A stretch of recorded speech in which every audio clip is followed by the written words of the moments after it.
শুক্রবার শুক্রবার ঢাকা শহরে সকালবেলা একটু নীরবতা থাকে।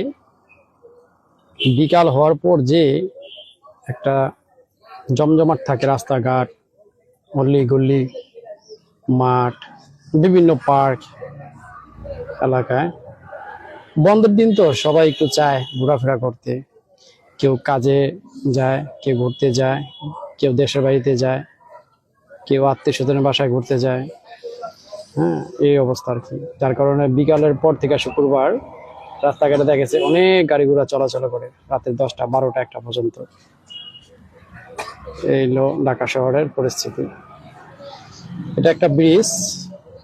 ব্রিজটার নাম বলবো না, যদি কেউ চিনে থাকেন তাহলে কমেন্টসে জানাবেন। এই ব্রিজটার উপর দিয়ে যেতেছি। এখন কিছুক্ষণের মধ্যে নদীর কিছু দৃশ্য দেখব। দূর থেকে দেখা যায় ব্রিজের ওই পারে ভবনগুলাতে লাইট জ্বলতেছে এবং নদীর পানিও দেখা যেতেছে।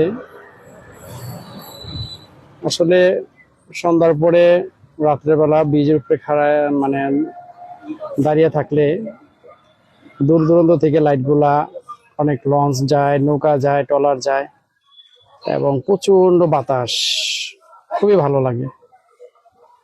অনেক মানুষ এখানে ঘুরতে ফিরতে আসে ব্রিজে।